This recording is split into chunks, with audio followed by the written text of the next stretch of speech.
Vous avez vos Bibles? Alors ouvrez-les, je vous prie, à Hébreux 8. Alors il dit au chapitre 8 de l'Épître aux Hébreux, le premier verset, le point capital de ce qui vient d'être dit. Donc c'est un point capital, c'est quelque chose d'essentiel. Capital, c'est ce qui est au sommet, c'est la tête. Le point capital, c'est quoi? C'est que nous avons un tel souverain sacrificateur qui s'est assis à la droite du trône de la majesté divine dans les cieux, comme ministre du sanctuaire et du véritable tabernacle qui a été dressé par le Seigneur et non par un homme. Donc ce point capital, c'est que aujourd'hui, maintenant, selon l'ordre de Melchizedek, qui est un ordre éternel, il y a actuellement à la droite de Dieu le Père un souverain sacrificateur qu'il est pour l'éternité, Jésus-Christ glorifié, Jésus de Nazareth ressuscité et glorifié, monté à la droite du Père et qui est présentement, aujourd'hui, au moment où je vous parle, sacrificateur à la droite du Père. Alors pourquoi est nommé un sacrificateur? Il le dit au verset 3, « Tout souverain sacrificateur est établi pour présenter des offrandes et des sacrifices. » D'où il est nécessaire que celui-ci ait aussi quelque chose à présenter, le nôtre, le grand sacrificateur que nous avons dans les cieux. S'il était sur la terre, il ne serait pas même sacrificateur, puisque là sont ceux qui présentent les offrandes selon la loi et qui célèbrent un culte, image et ombre des choses célestes. Alors nous savons que si il était sur la terre, selon la loi, il ne pouvait pas être sacrificateur puisqu'il était de la tribu de Juda. Seuls, c'étaient les descendants de la tribu de Lévi, les descendants d'Aaron, de Moïse et d'Aaron, qui devaient être les souverains sacrificateurs. Lui, Jésus, est établi pour l'éternité, souverain sacrificateur selon un ordre qui est éternel, l'ordre de Melchizedek. Alors pourquoi? Au verset 6, je lis, « Mais maintenant, il a obtenu, c'est un nouveau souverain sacrificateur, un ministère d'autant supérieur qu'il est le médiateur d'une alliance plus excellente qui a été établie sur de meilleures promesses. » Dans l'ancienne loi, il y avait un souverain sacrificateur qui était un médiateur entre Dieu et les hommes, et il s'appuyait sur la parole de Dieu, la loi, pour être un médiateur, un intermédiaire entre Dieu et les hommes. Mais Jésus-Christ, lui, il est le médiateur, c'est-à-dire l'intermédiaire entre Dieu le Père et nous, le médiateur d'une alliance plus excellente, établie sur de meilleures promesses. Amen. L'alliance ancienne, elle était excellente, mais elle n'était pas aussi excellente que la nouvelle, puisque celle-ci, c'est la meilleure, une meilleure, plus excellente encore. Alors, ce soir, je voudrais vous parler de guérison. Mais si je commence par ce passage, c'est que il nous est bien dit là que Jésus-Christ est le médiateur d'une alliance plus excellente établie sur de meilleures promesses que les anciennes qu'ils avaient dans le temps. Et si vous tournez la page au chapitre 9,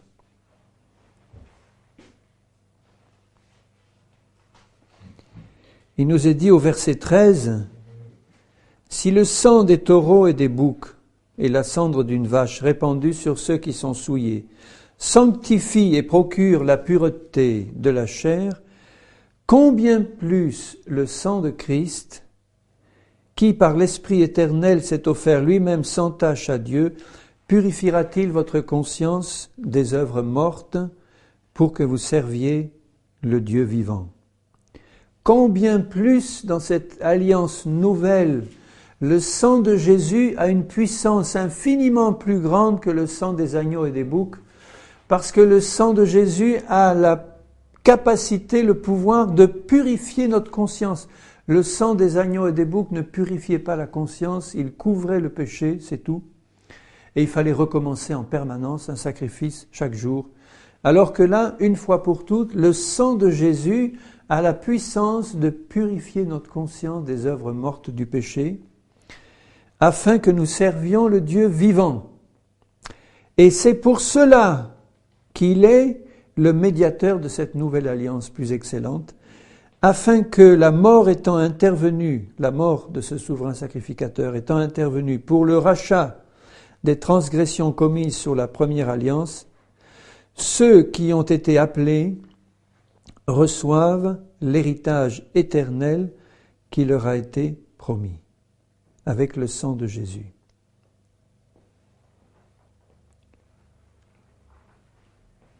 C'est pour cela qu'il est le médiateur d'une alliance. Pour cela quoi?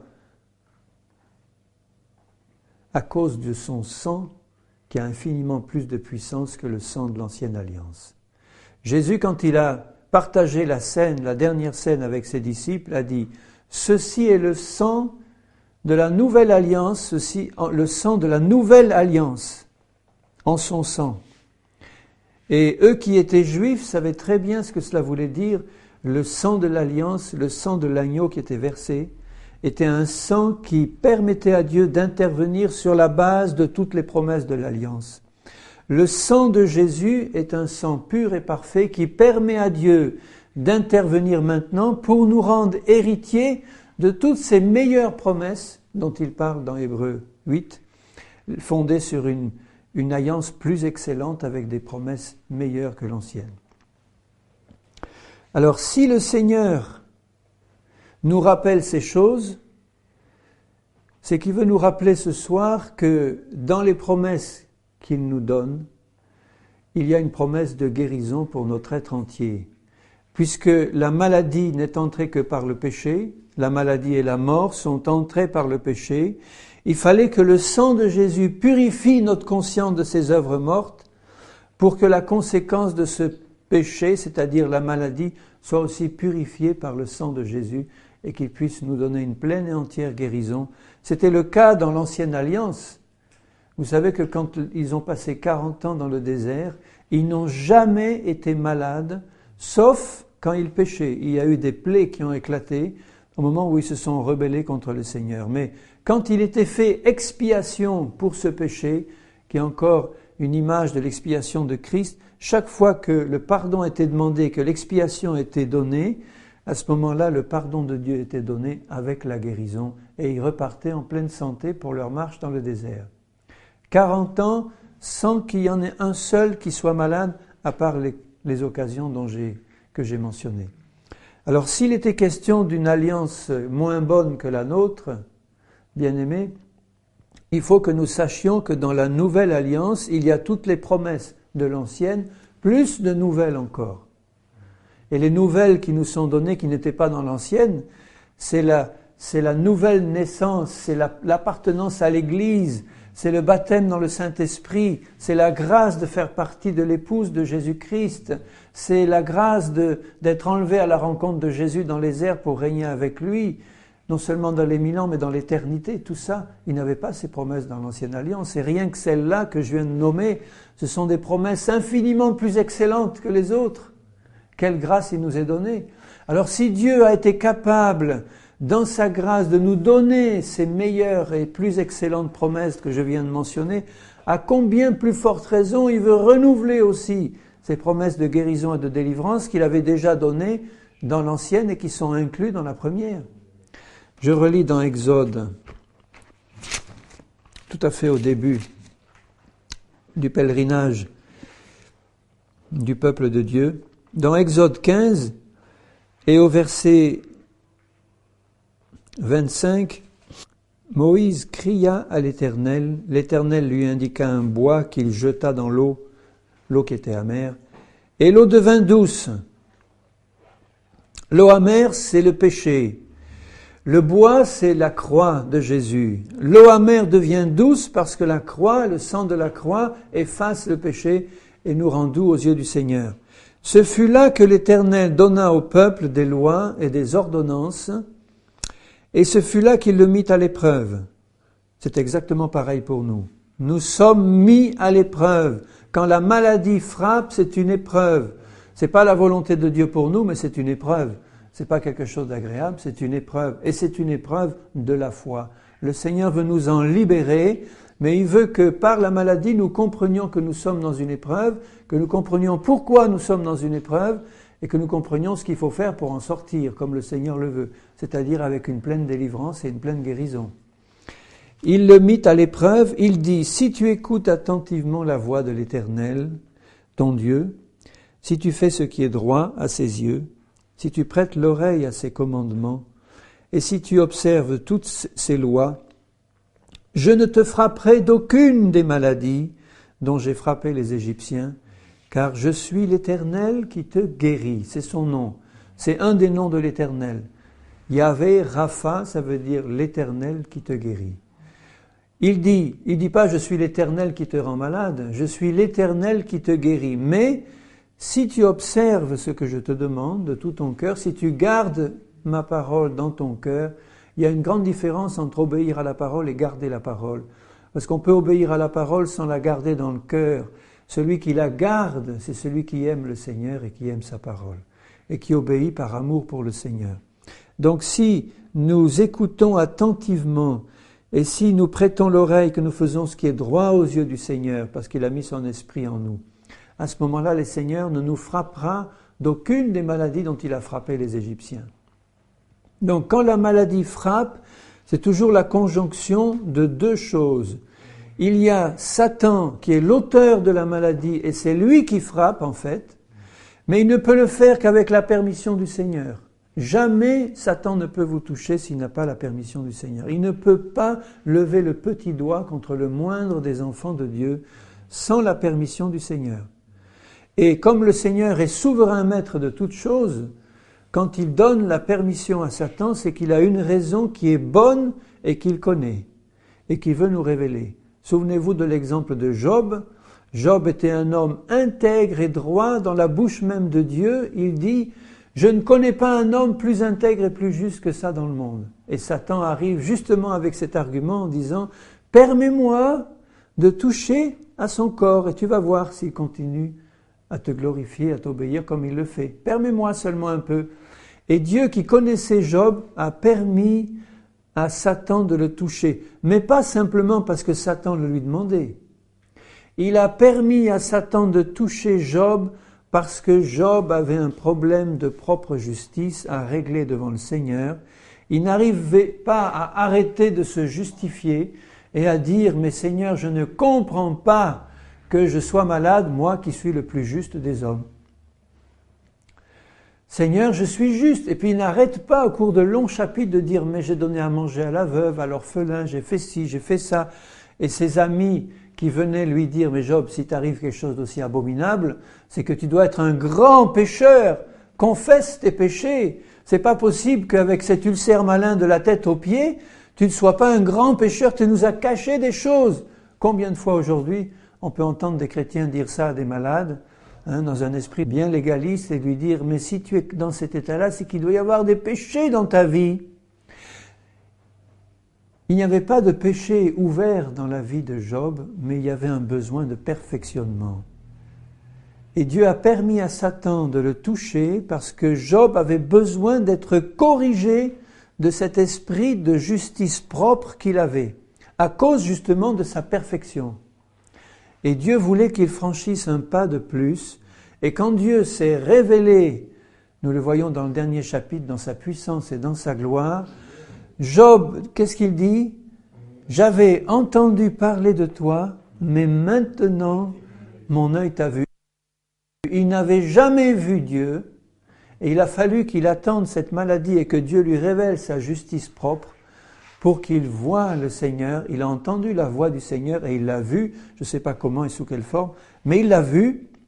Et c'est quand nous voyons le Seigneur que nous sommes dans sa lumière qui nous révèle nos péchés cachés ou nos tendances secrètes qui sont mauvaises à ses yeux et dont il veut nous purifier.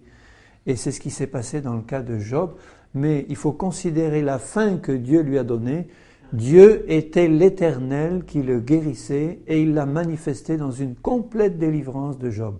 Lorsque le but que Dieu voulait atteindre a été atteint, et vous voyez que le but qui était dans le cœur de Dieu était complètement différent du but du diable. Le diable voulait détruire Job et il voulait que Job maudisse Dieu. Il s'est servi de ses amis, de sa femme, de son entourage, de ceux qui étaient le plus proches pour essayer de le faire chuter. Job est resté fidèle. Mais Dieu ne voulait pas détruire Job.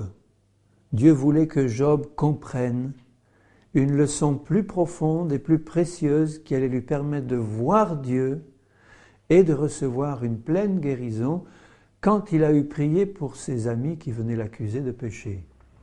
Donc si des chrétiens, des frères et sœurs viennent t'accuser d'avoir été un grand pécheur ou une grande pécheresse à cause de tes maladies ou de tes épreuves, eh bien peut-être que le Seigneur ne te guérira pas tant que tu n'as pas prié pour eux.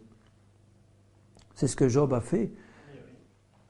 Et Dieu a dit à ses amis là, qui n'avaient pas glorifié le nom de Dieu comme l'avait fait Job, il a dit, écoutez, mon serviteur Job va prier pour vous en faisant un sacrifice d'expiation, et c'est quand il l'a fait que Dieu a rétabli Job. Il n'était pas encore rétabli quand il a prié pour ses amis et quand il a offert le sacrifice d'expiation. Il l'a été après. Alors n'oublie jamais d'intercéder pour ceux qui t'accusent injustement, qui n'ont rien compris à ta maladie, qui n'ont pas compris du tout les causes secrètes et profondes que Dieu voit et qui sont en train de t'accuser injustement. Ne te révolte pas contre eux, n'aie aucune amertume contre eux, ça risquerait de faire durer ton épreuve encore plus. Mais fais comme Job, prie pour eux en offrant un sacrifice d'intercession pour eux, afin que le Seigneur leur pardonne leur incrédulité et leur manque de discernement. Mais sache quand même que le Seigneur, avant de te rétablir complètement, parce que c'est sa volonté, il va te faire comprendre pourquoi il a permis cette situation-là. Et la raison est toujours la même, du début à la fin de la parole, c'est pour nous faire participer à sa sainteté.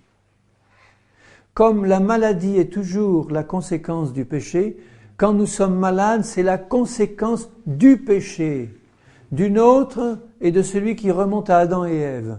Il n'y aurait jamais eu de maladie dans l'humanité s'il n'y avait eu de péché. Alors ça ne veut pas dire, si tu es malade, que c'est tout la conséquence de ton péché passé. Et c'est jamais proportionné d'ailleurs à mon péché passé. Mais c'est la conséquence du péché depuis Adam jusqu'au mien y compris. Et c'est pas toujours parce qu'on est un grand pécheur devant l'Éternel qu'on est frappé par la maladie. Nous savons que dans le monde, il y a des tas de gens de ce monde qui sont de grands pécheurs et qui sont en parfaite santé. Mais ils n'y appartiennent pas au Seigneur et leur besoin, c'est pas un besoin de correction, c'est un besoin de salut.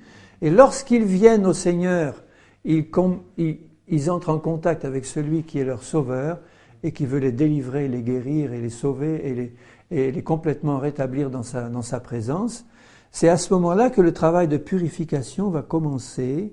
Et c'est peut-être à ce moment-là que le Seigneur va permettre à Satan de frapper par la maladie s'il voit qu'il y a un besoin de correction. Je vais lire dans 1 Corinthiens 11. 1 Corinthiens 11. On le lit souvent ce passage à propos de la Sainte Seine. Je le relis parce qu'il est dit ceci, au verset 27, 1 Corinthiens 11, 27. C'est pourquoi celui qui mangera le pain ou boira la coupe du Seigneur indignement sera coupable envers le corps et le sang du Seigneur. Que chacun donc s'éprouve soi-même et qu'ainsi il mange du pain et boive de la coupe. Car celui qui mange et boit sans discerner le corps du Seigneur mange et boit un jugement contre lui-même. C'est pour cela qu'il y a parmi vous beaucoup d'infirmes et de malades et qu'un grand nombre sont morts. Si nous nous jugions nous-mêmes, nous ne serions pas jugés.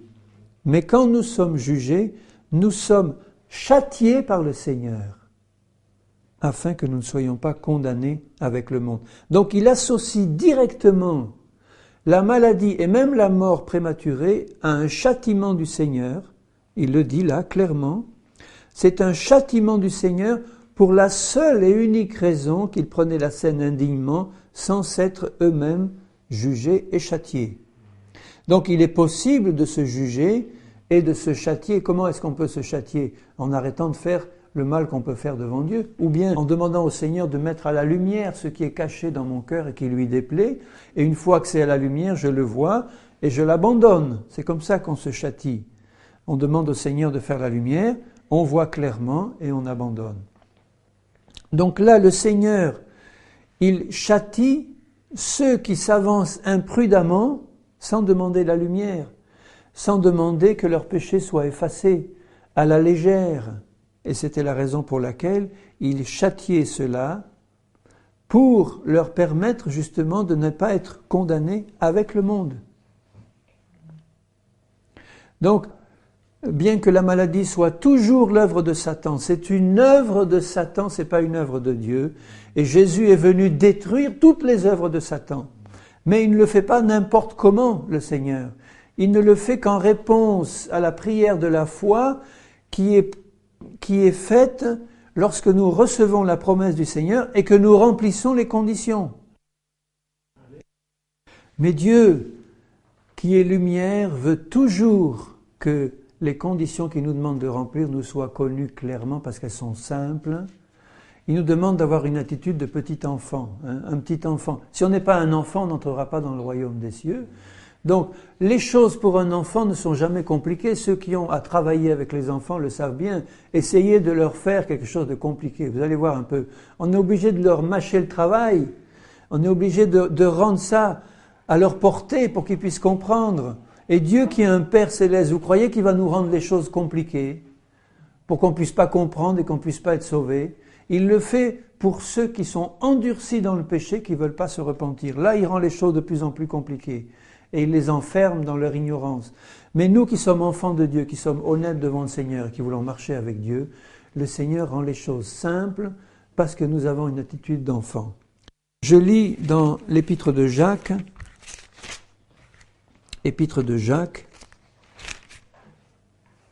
au chapitre 5, ici dans Jacques 5, il dit, au verset 13, « Quelqu'un parmi vous est-il dans la souffrance qu'il prie ?» Là, il ne s'agit pas de la souffrance de la maladie, puisqu'il en parle un peu plus loin, il s'agit de souffrance tout autre. Il n'a pas promis de nous délivrer des souffrances, le Seigneur. Bien au contraire, il nous dit que nous aurons des tribulations sur cette terre, des souffrances, des persécutions, des abandons, des rejets. Eh bien, il nous demande de prier. Prier pourquoi ? Eh bien, prier pour avoir la grâce de passer au travers avec l'Esprit de Christ et d'être rempli de son Esprit et de comprendre et de faire exactement la volonté de Dieu dans ces souffrances qu'il permet pour nous. Qu'il prie. Quelqu'un est-il dans la joie? Qu'il chante des cantiques. Quelqu'un parmi vous est-il malade? Donc ça, c'est autre chose. Il y a une souffrance attachée à la maladie qui n'est pas la même que la souffrance attachée aux persécutions et au reste. Qu'est-ce qu'il demande là, le Seigneur? Qu'il appelle les anciens de l'Église. Non pas que le Seigneur ne puisse pas guérir tout seul un de ses enfants qui est là et qui se confie à lui tout seul. Il peut très bien le faire et il a beaucoup d'autres moyens pour apporter la guérison. Mais ici, il s'agit sans doute de quelqu'un qui est gravement malade puisqu'il est obligé d'appeler les anciens, donc il est sûrement alité quelque part, il ne peut pas bouger, il a peut-être tout essayé et là maintenant il arrive à une situation où il faut vraiment qu'il soit aidé dans sa foi. Et à cette époque-là, les anciens étaient des hommes, non pas qui sortaient des instituts de théologie ou des écoles bibliques, c'était des hommes remplis de foi et du Saint-Esprit. Ils n'avaient peut-être aucune éducation, ils ne savaient peut-être même pas lire, certains d'entre eux à l'époque, on ne savait pas autant lire que maintenant, mais c'était des hommes remplis de foi et du Saint-Esprit et qui avaient la parole de Dieu dans leur cœur. Ils étaient capables de prier la prière de la foi. Et c'est pour ça qu'il dit, fais appeler les anciens. Ne fais jamais appeler un ancien si tu sais qu'il est incrédule au sujet de la guérison divine. Il va t'enfoncer, le pauvre, il n'est pas éclairé. Il va t'enfoncer. Il va prier sans aucune foi et tu ne seras pas guéri. Mais fais appeler les anciens que tu connais, qui sont des hommes de foi et qui connaissent la parole, fais-les appeler et ils vont prier pour toi. Mais pas n'importe comment. Il dit quoi là? Que les anciens prient pour lui en loignant d'huile au nom du Seigneur, la prière de la foi des anciens, et puis de celui qui demande la prière aussi, sauvera le malade, Et c'est une promesse certaine, il n'y a pas une ombre de doute, il n'y a pas une seule exception qui est annoncée, il n'y a pas un sauf si. C'est la prière de la foi sauvera le malade et le Seigneur le relèvera. Point final, c'est une promesse claire et certaine de la nouvelle alliance qui est bien meilleure que l'ancienne. Et s'il a commis des péchés, il lui sera pardonné. Confessez donc vos péchés. Le donc se rapporte directement au verset qui vient d'être nommé avant. Confessez donc vos péchés les uns aux autres, c'est-à-dire aux anciens qui sont là. Pas forcément à des frères et sœurs qui ne seraient pas capables de comprendre et qui vont pas du tout recevoir comme le Dieu le veut. Mais là, avec ces frères remplis du Saint-Esprit qui sont là, qui sont prêts à prier pour toi, Dieu dit, si dans ta souffrance et dans ta maladie, le Seigneur t'a montré quelque chose, eh bien, qui te concerne directement et qui a besoin d'être purifié, confesse-le aux anciens qui vont venir prier avec toi. Et il dit les uns aux autres. Les anciens ne sont pas aussi à l'écart de la confession de leurs propres péchés. Ça peut arriver que là, au milieu, on commence la prière et le Seigneur montre à l'un des anciens, il dit, mais attention, là, il y a quelque chose qui n'est pas réglé dans le fond de ta vie. Tu t'en étais peut-être pas rendu compte clairement, mais le Saint-Esprit t'éclaire maintenant. Confesse-le à ton frère qui est là, malade, et qui va recevoir ta prière. Et priez les uns pour les autres, afin que vous soyez guéris. La prière fervente, ce n'est pas une prière du bout des lèvres, la prière fervente du juste a une grande efficacité. Élie était un homme de la même nature que nous. Il pria avec instance pour qu'il ne plût point et il ne tomba point de pluie sur la terre pendant 3 ans et 6 mois. Puis il pria de nouveau avec instance et le ciel donna la pluie, la terre produisit son fruit. On a une promesse du Seigneur. Le Seigneur dit, prie avec ferveur sur cette promesse. Ça ne va pas se faire automatiquement si tu ne pries pas. Élie avait une promesse de Dieu. Dieu lui dit, je ne vais pas faire pleuvoir sur ce pays pendant 3 ans et demi. Élie ne s'est pas contenté de dire, bon ben voilà ce que m'a dit le Seigneur, ça va se faire puisqu'il l'a dit. Il a dû prier pour que ce que Dieu lui avait annoncé se fasse, bien qu'il y ait une promesse certaine. Et à la fin des 3 ans et demi, il aurait pu dire, bon ben ça y est, on a fini. Dieu a dit qu'après 3 ans et demi, eh bien la pluie va revenir. Eh bien attendons, elle revient. Il s'est mis à genoux et il a dit à son serviteur, va, retourne, 7 fois. Et le petit nuage grand comme la paume d'une main est apparu dans le ciel et est devenu un grand orage qui a tout arrosé. Il a prié. Daniel a prié quand il a vu que les 70 ans étaient finis. Il n'a pas attendu passivement que ça passe. Donc si la maladie te frappe, tu sais qu'en Jésus-Christ, tu as plus qu'une promesse de guérison puisqu'il s'est chargé de tes maladies, il s'est chargé de tes infirmités, il s'est chargé de tes iniquités, il s'est chargé de tes péchés sur la croix. Ils ont été détruits tout ça par sa mort. Son sang a effacé toutes ces choses. Ces meurtrissures nous ont guéris. On a des promesses. Est-ce qu'on va attendre passivement qu'elles se réalisent dans nos vies? Prions avec ardeur la prière de la foi du juste. C'est-à-dire examinons-nous devant le Seigneur en disant « Seigneur, la maladie me frappe. Qu'est-ce que tu as à me dire? Tu as permis à Satan de me toucher. Ce n'est pas gratuit. Il y a une raison, ça ne veut pas dire que je suis un grand pécheur et que je suis en train de me vautrer dans le péché, pas du tout. Tu peux être l'homme ou la femme la plus juste du monde comme Job. Mais peut-être que tu es en train de murmurer contre ton sort. Peut-être que tu es en train de te plaindre de ce qui t'arrive, comme Job le faisait. Peut-être que tu es en train de trouver que le traitement est peut-être un peu trop dur ou trop long pour toi. Tu mérites quand même pas ça. Quelque chose qui tourne pas très rond, Seigneur. Tu vois, si tu as cette attitude de cœur, ça suffit. Dieu le voyait à l'avance et Dieu a permis à Satan de toucher sans rien révéler à Satan de ses intentions profondes. Satan s'est juste contenté de recevoir la permission, mais il ne connaît rien des intentions de Dieu. Lui, il veut simplement faire le plus de mal possible, mais il ne peut pas aller plus loin que la limite que lui a tracée le Seigneur. Dieu avait dit à Satan, tu vas le toucher, mais tu ne toucheras pas à sa vie. Jusque-là, pas plus loin. Satan est absolument lié par les paroles du Seigneur. Donc déjà, Dieu a dit à Satan, je te permets de le ou de la toucher, mais pas plus loin que là. Tu ne franchis pas cette ligne jaune-là. Rien à faire.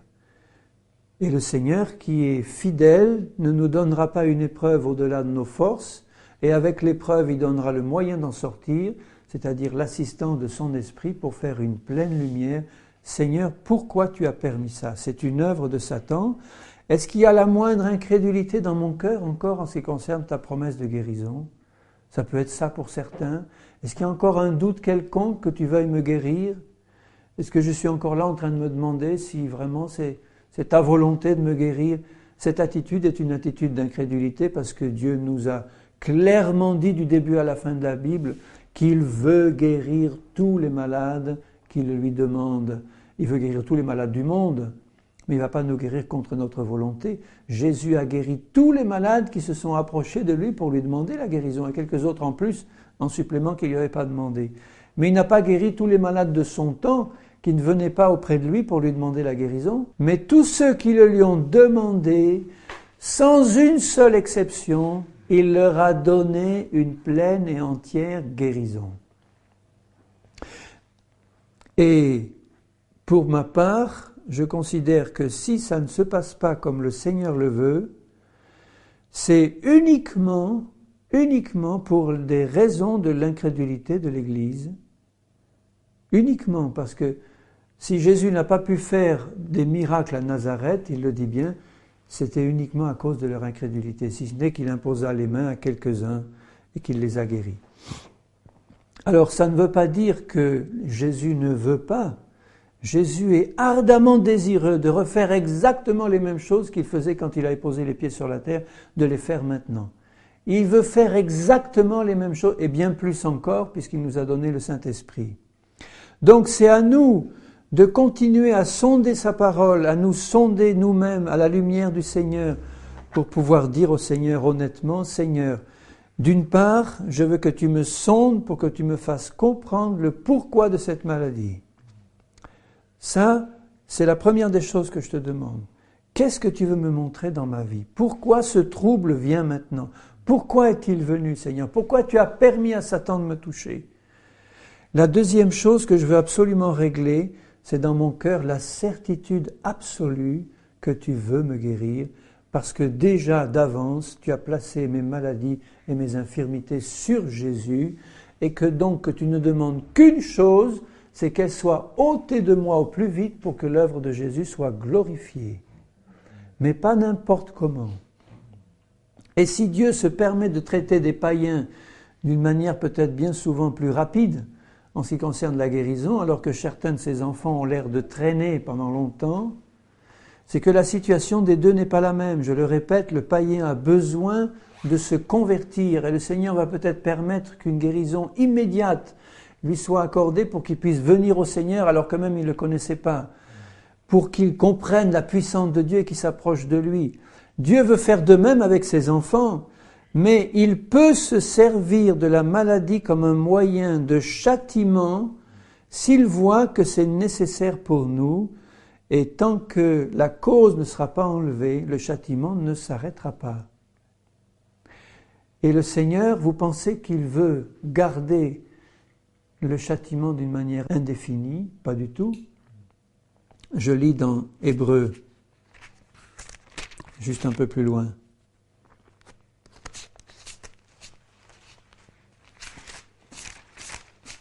Hébreux 12. Je lis Hébreux 12 depuis le début. Écoutez bien. Nous aussi, il vient de parler d'Hébreux 11, tous ces héros de la foi. Et là, au chapitre 12, il dit, nous aussi, puisque nous sommes environnés d'une si grande nuée de témoins, d'hommes et de femmes de foi, qui étaient des hommes comme nous, rejetons tout fardeau et le péché qui nous enveloppe si facilement. Est-ce que nous passons réellement du temps, ou est-ce que nous sommes sérieux dans notre attitude de rejeter résolument le péché de nos vies. Si Dieu t'a montré que ton langage était ordurier, si Dieu t'a montré que telle habitude que tu as est impure ou mauvaise, si Dieu t'a montré quoi que ce soit, que tu as tendance à juger, à critiquer, que tu as tendance à je sais pas, bon, enfin, mettons, tout ce qui déplaît au Seigneur et qui te l'a montré, est-ce que tu fais vraiment tout ce que tu dois faire pour lutter contre ce péché en disant ça ne se reproduira plus, Seigneur, je veux absolument régler ça devant toi. Rejetons le péché qui nous enveloppe et courons avec persévérance dans la carrière. On a l'impression de voir un coureur là qui est couvert de trucs qui l'embêtent et qui n'arrive pas à courir dans la carrière qu'il lui est offerte. Il commence par se débarrasser de tout ça pour être léger et puis pour courir en direction du Seigneur Jésus, ayant les regards sur Jésus, le chef et le consommateur de la foi, qui en vue de la joie qui lui était réservée a souffert la croix, méprisé l'ignominie et s'est assis à la droite du trône de Dieu. Considérez en effet celui qui a supporté contre sa personne une telle opposition de la part des pécheurs, afin que vous ne vous lassiez pas l'âme découragée. Vous n'avez pas encore résisté jusqu'au sang en luttant contre le péché. Vous voyez, dans ce court passage, il donne 2 fois, il dit « Rejetez résolument le péché. Vous n'avez pas résisté jusqu'au sang en luttant contre le péché. » Est-ce que c'est un petit combat de rien du tout? Tout se fait par la foi. Je ne peux pas lutter contre le péché par ma volonté, mais je peux mettre toute ma volonté au service de ma foi parce que j'ai compris qu'en Christ, je suis une nouvelle création, que le péché ne dominera plus sur ma vie parce que j'ai été crucifié et ressuscité en lui et que le péché ne doit plus dominer dans ma vie. Et si Dieu me montre des choses que je suis en train de pratiquer qui lui déplaisent, eh bien ma responsabilité, c'est de régler ça par la foi et par ma volonté devant Dieu et une bonne fois pour toutes. Sinon, le châtiment va venir. Et il ajoute d'ailleurs, « Et vous avez oublié l'exhortation qui vous est adressée comme à des fils. Mon fils, ne méprise pas le châtiment. » Voyez, le contexte est le même. Là, le châtiment vient parce que son fils, sa fille, n'a pas résisté au péché et n'a pas lutté contre le péché et n'a pas voulu se débarrasser du péché que le Seigneur lui montrait. Alors bien sûr, jusqu'à la fin de notre vie, nous serons dans ce combat. Ça ne veut pas dire, attention, ne me faites pas dire ce que je ne dis pas, que toute notre vie, nous avons besoin d'être malades pour pouvoir être châtiés parce qu'on ne lutte pas sur les péchés nouveaux que Dieu va nous montrer. C'est pas du tout ça. C'est une attitude de cœur, d'amour et d'obéissance.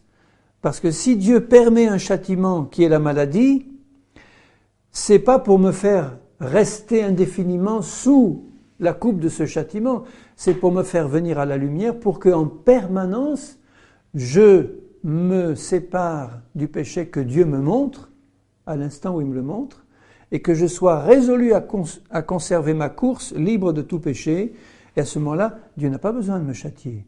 Je reste dans une santé parfaite, comme les Hébreux dans le désert.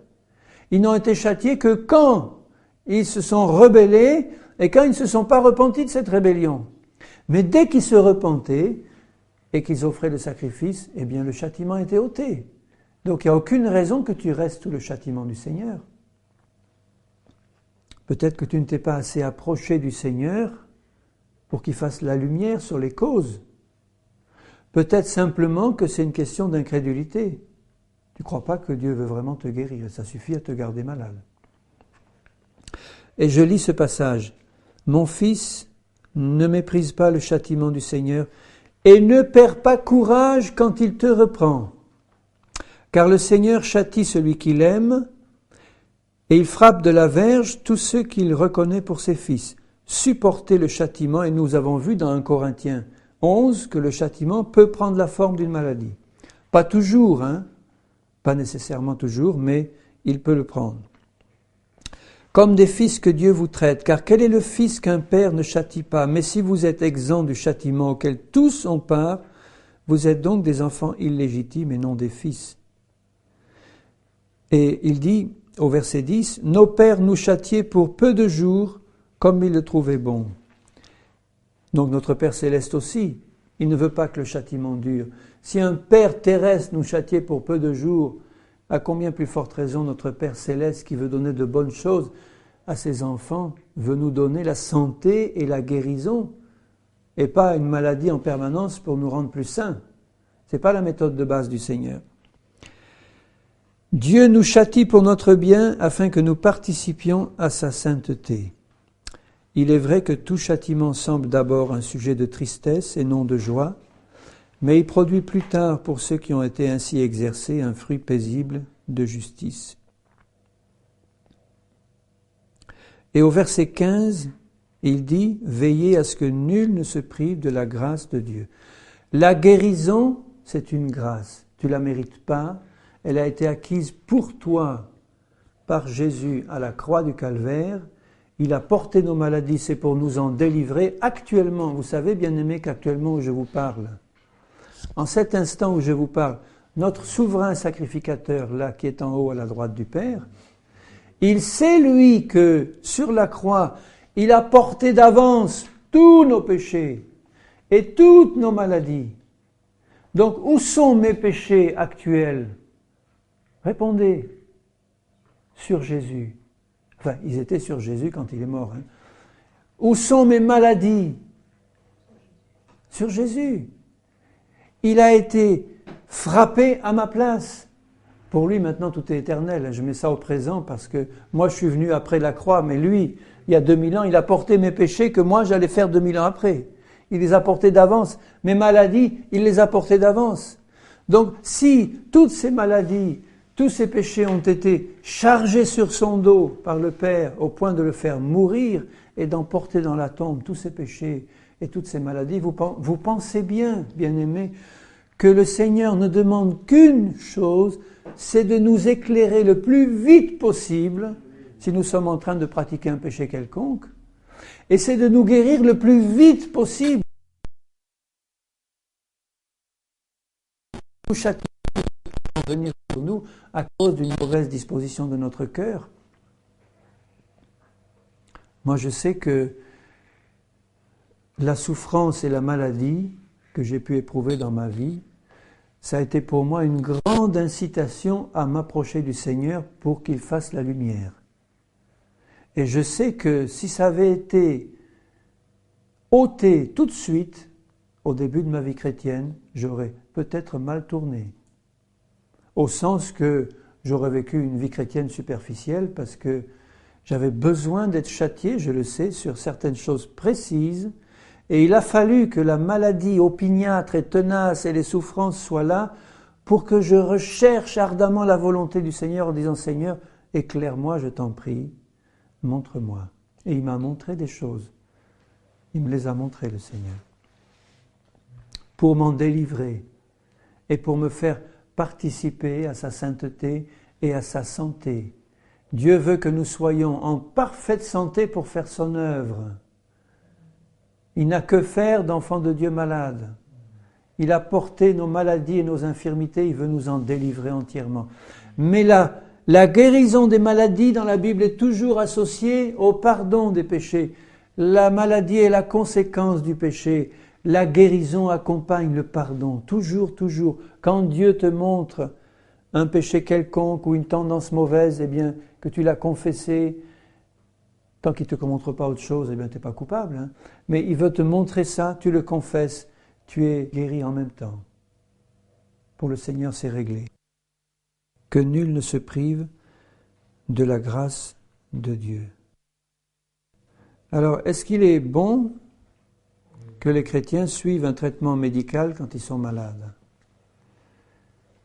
Pour ma part, je pense que c'est très mauvais, parce que si justement le Seigneur permet la maladie, c'est pour nous montrer quelque chose de profond qui va régler par la foi en sa parole et par l'action de son esprit. Alors que si nous recherchons immédiatement un traitement médical auprès de la médecine des hommes, ça va empêcher le Saint-Esprit d'agir pour me montrer ce qu'il veut me montrer. Je ne vais pas chercher de la même manière le Seigneur et la face du Seigneur si j'ai recours à la science médicale pour faire disparaître une maladie.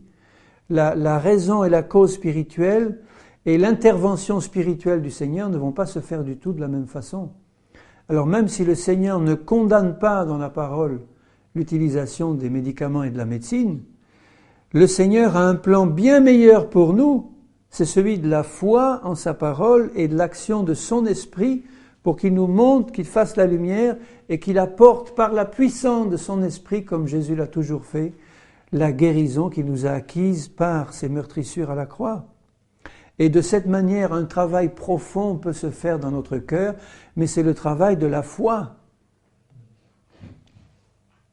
Donc c'est pas à nous de conseiller ou pas à des chrétiens d'aller ou pas voir le médecin, mais c'est simplement leur expliquer la parole et leur montrer qu'il y a un chemin bien meilleur pour eux que d'aller voir les médecins et la médecine, à condition qu'ils soient désireux de rechercher le Seigneur et de le faire dans la foi. Il y a un chemin bien meilleur, c'est celui de l'intervention du Seigneur, de sa puissance et de son esprit et de sa parole qu'il envoie pour nous guérir. Mais vous comprenez que ça ne peut être fait que dans une foi personnelle de chacun devant Dieu. Et si tu n'as pas cette foi, eh bien, j'irai pas te dire, moi, il vaut mieux que tu ailles voir un médecin. J'ai dit, si tu n'as pas cette foi, il vaut mieux que tu t'approches encore davantage de Dieu pour la voir. Parce qu'il va te la donner. Et quand tu auras vu le Seigneur agir avec puissance, parce que tu l'as cherché, qu'il a fait la lumière et que tu as reçu sa parole dans son cœur et que tu as compris qu'en Christ tu étais déjà guéri, tu restes sur cette position de foi inébranlable, tu vas voir le Seigneur agir dans ta vie, tu vas voir la guérison se manifester et Dieu va être pleinement glorifié et tu vas rendre un témoignage qui va interpeller tes frères et tes sœurs. Et ils vont dire, on était passé à côté de quelque chose jusqu'ici, maintenant on a compris la meilleure voie que le Seigneur nous donne. On a une meilleure alliance, on a de meilleures promesses, on va maintenant rechercher le Seigneur parce qu'il est l'Éternel qui nous guérit.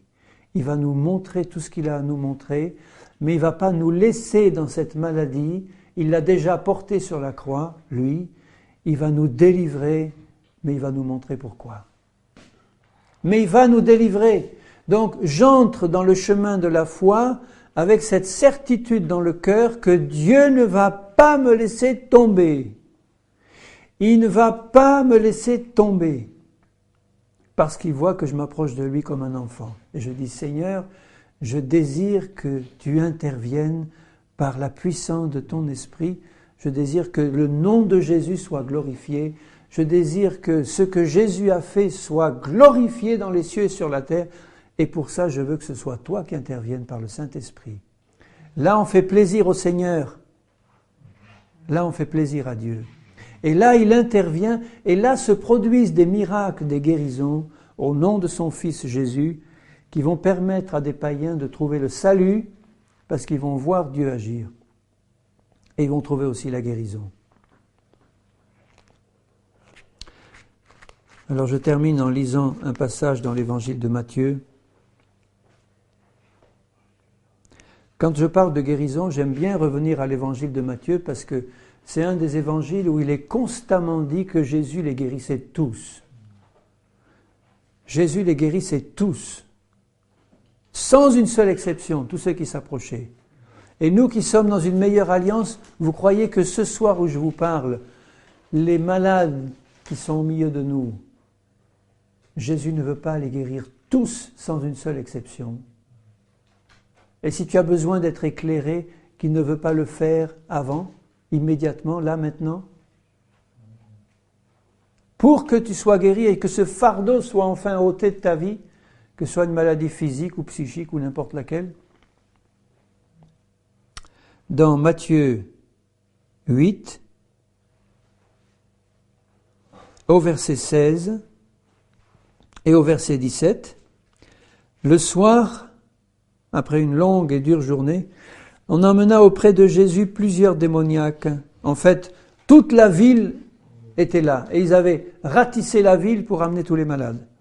Il chassa les démons par sa parole et il guérit tous les malades afin que s'accomplisse ce qui avait été annoncé par Ésaïe le prophète. Il a pris nos infirmités et il s'est chargé de nos maladies.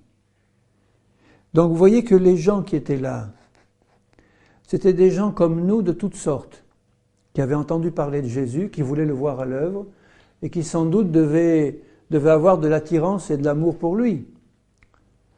Ou en tout cas, ils étaient attirés par lui puisqu'ils venaient pour être guéris ou pour l'écouter. Vous voyez que ces gens-là, ce soir-là, ont été tous guéris sur le champ. Il y en avait sûrement qui avaient besoin d'être châtiés spirituellement. Il y en avait sûrement qui avaient besoin d'être repris spirituellement parce que leur vie n'était pas en règle devant le Seigneur. Mais Jésus les a tous guéris.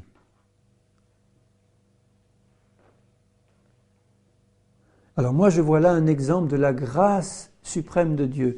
Il permet à Satan de toucher Job et de toucher ses enfants par la maladie, puisqu'il y en a beaucoup qui sont touchés par la maladie aujourd'hui. Donc Dieu le permet.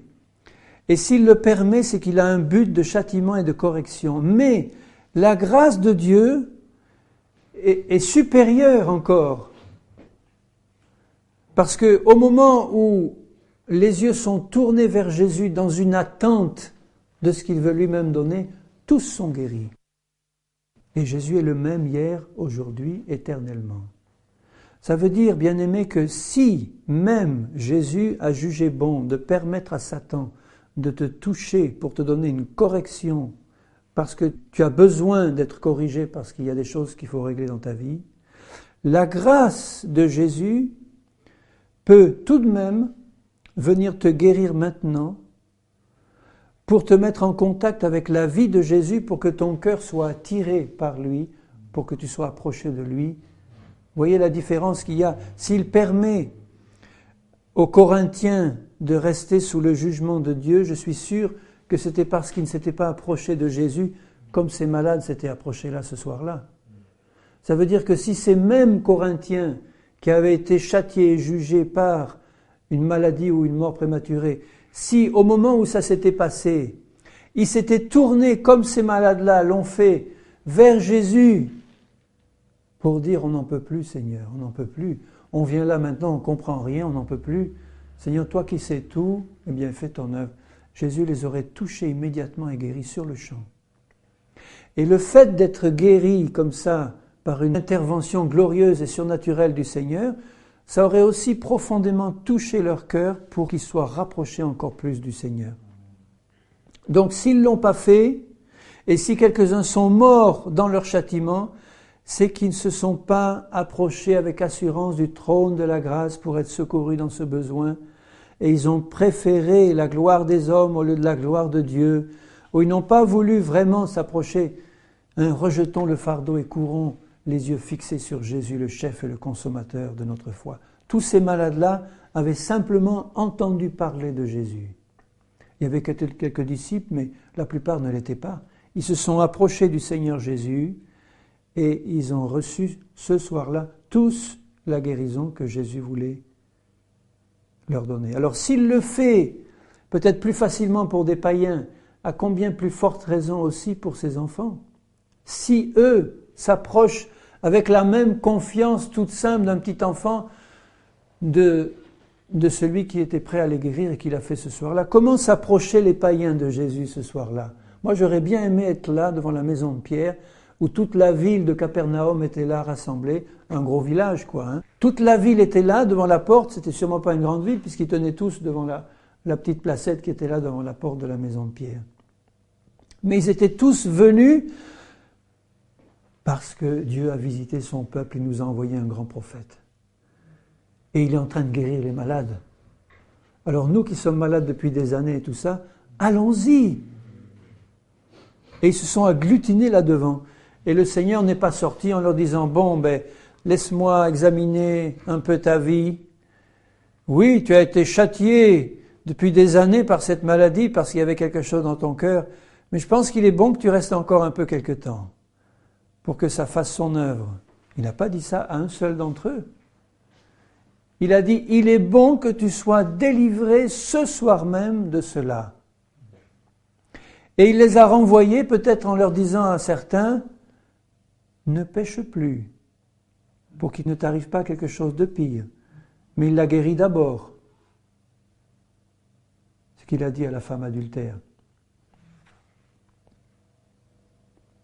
Alors nous devons, nous qui sommes ses enfants, même si pour certains d'entre nous ça fait des années que nous sommes affligés d'une maladie tenace, et même si nous réalisons par le Saint-Esprit que Dieu a permis ça parce qu'il y avait quelque chose à juger en nous, qu'il veut nous révéler et qui va le faire, il ne faut pas que nous nous privions de la grâce de Dieu qui veut nous guérir ce soir même. Comme il l'a fait. Et ayant reçu cette guérison, quand nous sommes normaux spirituellement, on est tellement reconnaissant au Seigneur Jésus de ce qu'il a fait pour nous et ce qu'il vient de faire pour nous maintenant, qu'on va continuer à s'approcher de lui et à marcher dans la sainteté et à rechercher la communion avec le Seigneur. Et il chassa les esprits par sa parole et il guérit tous les malades, tous, afin que s'accomplisse ce qui avait été annoncé par Ésaïe le prophète. Il a pris nos infirmités, il s'est chargé de nos maladies. Tous les malades. Même toi. Pas une seule exception. Et quand Paul, dans sa dernière épître à Timothée, donc une des dernières de sa vie, il lui dit, eh bien, Dieu m'a fait grâce, moi qui suis le premier des pécheurs. Il m'a sauvé. Donc si Paul dit qu'il était le premier des pécheurs, à combien plus forte raison, toi, même si tu te considères comme le premier des pécheurs ou la première des pécheresses, tu peux recevoir la grâce de Dieu et un plein salut. Salut, c'est le même mot en grec et en hébreu que guérison. C'est merveilleux. C'est le même mot. Dieu a pris la peine de nous faire comprendre encore que son œuvre de guérison est associée au pardon en employant le même mot pour salut et guérison. Sozo en grec, ça veut dire sauver et guérir. La guérison, c'est le salut du corps. Donc tu l'as maintenant. La seule chose que je te demande, au nom du Seigneur, c'est d'être honnête devant lui. Si c'est un châtiment que tu as reçu, eh bien, décide devant le Seigneur de demander sa lumière et de dire « Seigneur, tu connais mon cœur, moi je veux t'obéir et marcher avec toi. Tu vas me montrer pourquoi, Seigneur, et tu vas me le révéler ce soir même, et ce soir même tu vas me donner une pleine guérison. Tu ne veux pas attendre. Je suis ton enfant et tu vas faire exactement comme tu faisais quand tu étais sur la terre. Et moi, je me suis consacré à toi, c'est pas pour revenir en arrière. Maintenant, je suis entièrement corps et âme pour toi, pour faire ta volonté, et tu me montreras pas à pas ce qu'il faut que je fasse. Et si tu permettais encore à Satan de me toucher par une maladie quelconque, eh bien je continuerai, Seigneur, à te faire confiance pour que tu m'éclaires et que tu me redonnes une pleine guérison parce que c'est ta volonté de détruire toutes les œuvres du diable. Mais vous comprenez bien que si dans le fond de mon cœur, il y avait quelque chose qui était encore attaché au monde et au péché, même ce qu'on appelle des petits péchés, si j'avais encore dans mon cœur un attachement quelconque pour ça, croyez pas que Dieu ne le verrait pas. Il peut très bien me guérir quand même, hein. Il le fait pour des païens. Mais ma situation, dans certains cas et pour certaines personnes, leur situation devient dangereuse quand ils sont guéris et qu'ils retournent pécher avec une pleine force et une pleine santé.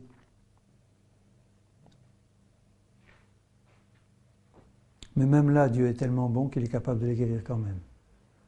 Simplement par compassion, pour qu'ils comprennent qu'ils ont autre chose à faire qu'à rechercher les plaisirs de ce monde.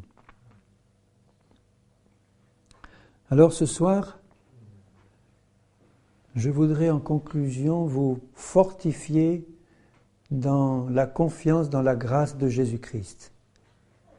Jésus est toujours le même, hier, aujourd'hui, éternellement. Ce qu'il a fait dans son temps, il veut ardemment le refaire aujourd'hui et il voudra pour l'éternité le refaire de la même manière, jusqu'à son retour et au-delà.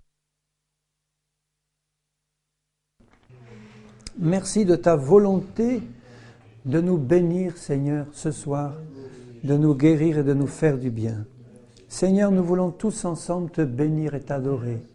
Tu es toujours le même, Seigneur. Seigneur, nous allons prier pour résister et chasser ces maladies de nos corps et nous comptons sur ton aide puissante, Seigneur. Sans toi, nous ne pouvons rien faire. Mais avec toi, Seigneur, nous remportons des victoires merveilleuses parce que tu es le Tout-Puissant. Je veux te bénir, Seigneur, et te remercier pour les guérisons et les délivrances que tu vas nous donner ce soir même, que tu vas manifester dans nos vies. Certaines sont peut-être en attente depuis longtemps. Eh bien, Seigneur, ce soir, tu manifestes ta grâce et je t'en rends gloire au nom de Jésus-Christ. Alléluia. Alléluia.